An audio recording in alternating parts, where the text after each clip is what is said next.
देखिए आपका अध्याय नंबर 4 बहुपद जिसका आज हम प्रश्नावली 4.1 देखने वाले हैं। ठीक है ना। जिसमें जो है पहला क्वेश्चन, निम्नलिखित व्यंजकों में कौन सा बहुपद है और कौन सा नहीं, अपने उत्तर का कारण भी लिखिए। बहुपद है कि नहीं ये पहचानना भी है और आपको बताना है कि बहुपद क्यों नहीं है, किस कारण से नहीं है, ये आपको कारण देना है। ठीक है ना। देखिए पहला देखिए ये दिया है 4x की घात 2 ऋण 3x धन 1, बहुपद है कि नहीं? ये वाला बहुपद है कि नहीं जी? यह बहुपद है। क्यों बहुपद है? यह बहुपद है क्योंकि सभी चर की घात बहुपद बहुपद यह बहुपद है क्योंकि क्योंकि सभी चरों की घात क्या है? सभी चरों की घात क्या है जी? पूर्ण संख्या है। सभी चरों की घात क्या है? पूर्ण संख्या है। ठीक है। अब देखिए इसको मैं क्या लिख सकता हूं, ये जेड धन, ये बताया था ना ऊपर जाएगा तो क्या हो जाएगा? जेड की घात ऋण का 1 हो जाएगा। जेड की घात क्या हो जाएगा? ऋण का 1 हो जाएगा। ठीक है। अब बताइए बहुपद है कि नहीं? ये बहुपद है कि नहीं? यह बहुपद नहीं है। क्यों नहीं है? यह बहुपद नहीं है क्योंकि जेड की घात पूर्ण संख्या नहीं है, या इसको जेड की जगह चर लिख दो, ज्यादा अच्छा रहेगा। चर की घात पूर्ण संख्या नहीं है। ठीक है। इसको देखो, इसको देखो जी, ये देखो ये क्या लगा? वर्गमूल y है। इसको जो हम लिख सकते हैं y की घात 1/2 धन 2y धन 3। ये बताओ क्योंकि क्यों नहीं है? क्या है तो? घात क्या है? क्या है? y की घात 1/2 क्या है? चर की घात परिमेय संख्या है। कैसी संख्या है? परिमेय संख्या है, पूर्ण संख्या नहीं है। ठीक है। चर की घात क्या है? परिमेय संख्या है। आया समझ में? इसको देखो, 1 से की घात 2 धन 3/2 बहुपद है कि नहीं? बहुपद है कि नहीं जी? यह बहुपद है। ठीक है। क्योंकि चर की घात जो है क्या है? आपका पूर्ण संख्या है। क्लियर है? इसको देखिए ये बहुपद है कि नहीं बताइए? यह बहुपद है। आप देख पा रहे हो जितने भी चर दिए गए हैं उनकी घात क्या? पूर्ण संख्या। 10 भी पूर्ण संख्या, 3 भी पूर्ण संख्या, 50 भी क्या है? आपका पूर्ण संख्या है। ठीक है।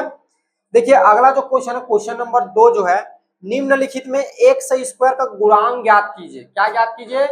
गुणांक। कल मैंने आपको क्या बताया था? गुणांक किसको बोलते हैं?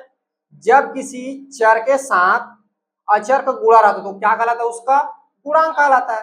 तो x की घात 2 का गुणांक, इसका कहने का मतलब x घात 2 के साथ जो गुणा रहेगा वो क्या कहलाएगा? उसका गुणांक कहलाएगा। तो अब देखिए यहाँ पर आप देख पा रहे हो x की घात 2, x की घात 2 दो बार आ रहा है यहाँ पे। तो ये दोनों पहले हल होगा तो ये आपका हो जाएगा, जुड़ेगा तो 5x की घात 2 धन 3x धन का 2। पहले आप क्या करोगे? सरलीकरण करोगे। ठीक है ना। सरलीकरण करने के बाद आप घात बताओगे। ठीक है। एक घात तो गुणांक बताओगे। ठीक है। अब यहाँ पर देखो, अतः यहाँ पर x स्क्वायर का गुणांक क्या होगा? क्या होगा x स्क्वायर का गुणांक? मैंने क्या बताया? उस चर के साथ जो अचर जो रहता है वो गुणांक कहलाता है। तो x की घात 2 वाला देखो, ये क्या है? चर है। इसके साथ कौन सा चर है? ये चर है। इसके साथ कौन सा चर जुड़ा है? 5। कौन सा है? 5। तो ये 5 क्या कहलाएगा? इसका गुणांक कहलाएगा। ठीक है। इसमें देखो x की घात 2 का गुणांक, x की घात 2 का गुणांक, x की घात 2 के साथ कौन गुणा है? कौन सा संख्या गुणा है? किसका गुणा है ये? भाई इसके साथ लिखा है मतलब गुणा है। कौन सी संख्या है? 3। ये इसका क्या हो जाएगा? गुणांक। इसमें देखो x की घात 2 का गुणांक क्या होगा? क्या होगा? -5। Very good. क्या होगा? माइनस का 5 होगा क्योंकि सामने में क्या लगा हुआ है? ऋण। इस सब में क्या था? धन था तो हमने ऋण नहीं लगाया। ठीक है। अब इसका देखिए, इसको थोड़ा हल करना पड़ेगा। इसको लिख सकते हैं 1/2 x की घात 2 धन, ठीक है। अब x स्क्वायर का गुणांक क्या होगा यहाँ पे? बोलिए बोलिए क्या होगा? 1/2। ठीक है। इसमें देखिए x की घात 2 का गुणांक क्या होगा इसका, x की घात 2 के साथ कौन गुणा है, 1/4। क्या गुणा है, 1/4। तो x का गुणांक क्या हो जाएगा, 1/4 हो जाएगा। समझ में आ गया। हाँ, क्या करना है आपको, जो चर बोला है, कौन सा चर बोला है, x की घात 2, x की घात 2 वाला देखने के साथ कौन सी संख्या को गुणा है, 1/4 का, तो यही क्या कहलाएगा, इसका गुणांक कहलाएगा। चर के साथ जो अचर संख्या रहती है इसको क्या बोलते हैं, 1/2 को अचर संख्या बोलते हैं। तो चर के साथ जो अचर संख्या रहती है वह उस चर का गुणांक कहलाता है। तो यहाँ पे कौन सा चर है, x की घात 2, उसको गुणांक क्या हो जाएगा, 1/4। ठीक है। अगला देखिए फिर आ रहा है, वही वाला है, गुणांक वाला ही है।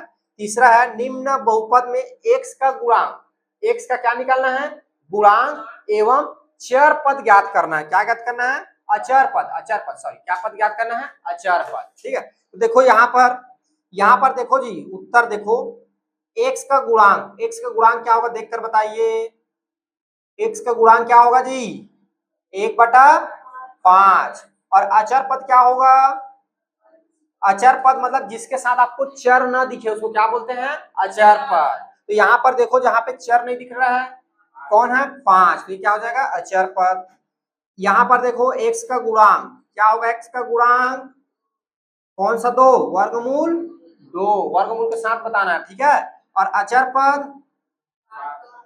पद 7। Very good. आगे चलते हैं। यहाँ पर देखो x का गुणांक क्या होगा, आपको दिख रहा है x का गुणांक, नहीं दिख रहा है ही नहीं।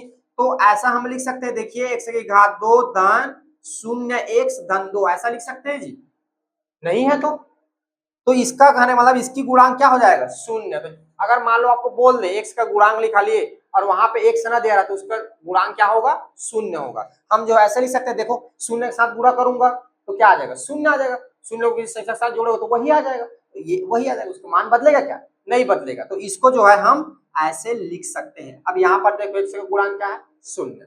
तो ये भी बोल सकते हो, जो पद ना दिया रहा है उसको गुणांक क्या मान लेंगे हम, 0 मान लेंगे। क्लियर है। अचर पद क्या होगा बताइए, यहाँ पे अचर पद क्या होगा, धन का 2। Very good. ठीक है। तो इस तरह से x का गुणांक, x स्क्वायर का गुणांक, अचर पद और बहुपद है कि नहीं हम ज्ञात कर सकते हैं, क्यों नहीं है उसको भी बता सकते हैं। ठीक है।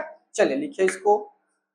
अगला प्रश्न है आपका प्रश्न नंबर 4, निम्नलिखित में से प्रत्येक का एक उदाहरण दीजिए। ठीक है ना, आपको जो लिखा हुआ है उसका आप उदाहरण देना है। पहला लिखा है घात 4 द्विपदी बहुपद, मतलब बहुपद को कितने पद का बनाना है, 2 पद का, और उसकी घात कितनी होनी चाहिए, 4। तो देखो कैसे बना सकते हैं, 4 नहीं लिखूं तब भी चल जाएगा, x की घात 4 धन 2 बन गया, पदों की संख्या 2 और घात कितनी हो गई, 4। इसको देखो घात 6 त्रिपदी, पद की संख्या कितनी थी, 6, तो ऐसे बना दो 5 y की घात 6 धन y की घात 3 ऋण का 3 कर दो, बन गया 3 पद, और घात कितना हो गया अधिकतम 6।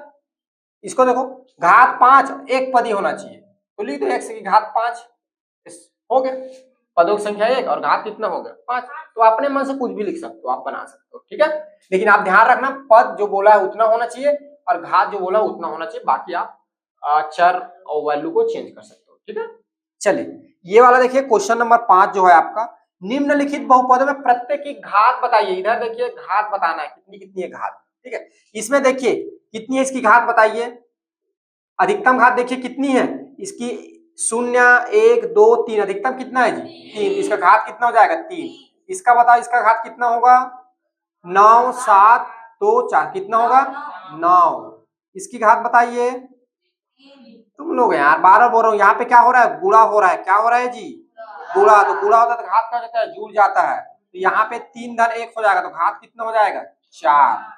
इसकी घात बताइए, इसकी घात बताइए, x की घात 2 और यहाँ पे क्या है y, तो कितना हो जाएगा, इसकी घात 3 और इसकी घात 1 और इसकी घात 0, तो इसकी घात कितना हो जाएगा 3। ठीक है। इसकी घात बताओ, यहाँ पे चर जो है t के रूप में है, यहाँ पर t नहीं मतलब घात 0 हो जाएगा, यहाँ पे t लिखा मतलब घात 1, तो यहाँ पे अधिकतम घात कितना है 1। यहाँ इसकी घात बताओ, चलो ये अचर बहुपद है, मैं कल बताया था अचर बहुपद घात कितनी होता है, कितना होता है 0 0, इसकी घात क्या हो जाएगा 0। ये x ना दिखे, चर ना दिखे या y कोई भी चर मान ना दिखे तो क्या हो जाएगा, उसकी घात 0 हो जाएगा। अब देखिए इधर प्रश्न नंबर 6, निम्नलिखित बहुपदों में से चर, क्या बोल रहा है, चर पद, रैखिक बहुपद, द्विघाती बहुपद, त्रिघाती बहुपद को छांटिए। तो पहला देखिए, अचर बहुपद किसको बोलेंगे, जिसमें चर न रहे। रैखिक बहुपद जिसकी अधिकतम घात कितनी होती है, एक। द्विघाती बहुपद जिसकी अधिकतम घात कितनी होती है, दो। और त्रिघाती बहुपद जिसकी अधिकतम घात कितनी होती है, तीन। तो छांट के आपको बारी बारी से लिखना है। तो आप अपने बुक पे देखेंगे पेज नंबर 91 पे, ठीक है। अपने अपने बुक ओपन करिए सभी, पेज नंबर 91 पे देखिए प्रश्न नंबर 6। इनमें से जो है हम छांट छांट के यहाँ पे लिखेंगे, ठीक है ना। तो देखिए पहला जो है आपको छांटना है अचर पद। कौन कौन सा है अचर पद, कौन कौन सा है जी अचर पद जी, देखो ये है 6वां नंबर का, है ना। 6वां नंबर का एक हो गया 8, और देखो और कौन सा है 10वां नंबर का, 10वां नंबर का 4, और 12वां नंबर का देखो, 12वां नंबर का है ना रीढ़ 3/7 अचर पद हो गया। अब देखिए रैखिक बहुपद जिसकी घात एक हो, खोजो कौन कौन सी घात एक है।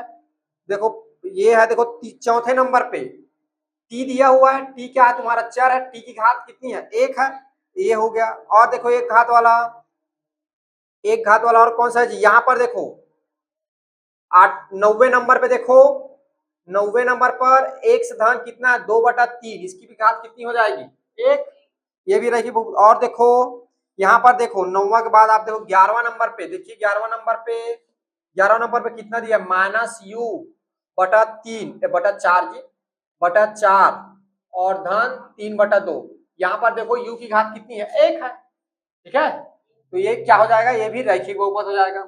द्विघाती बहुपद छांटे जिसका अधिकतम घात 2 हो, कौन कौन सा, देखो तीसरा नंबर का, तीसरा नंबर का y धन y की घात 2 धन 3/4, और देखो अधिकतम घात 2 वाला कौन सा है, 7वां नंबर का, ठीक है। ये है आपका 2 x की घात 2 धन 3, और देखो 8वां नंबर का है, ठीक है। 8वां नंबर का क्या लिखा हुआ है, ये 7वां में एक और लगाना पड़ेगा, p की घात 2 ऋण p धन का 5, और देखो बस नहीं है।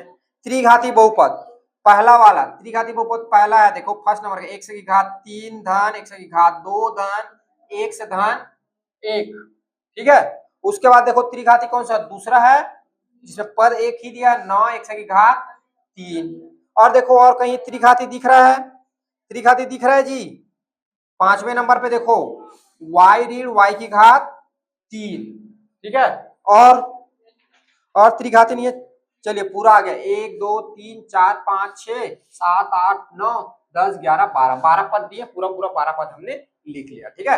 तो इस तरह से आपके जो प्रश्नावली 4.1 जो है ऐसे हल होंगे, ठीक है ना। ठीक है, चलिए इसको नोट डाउन करिए।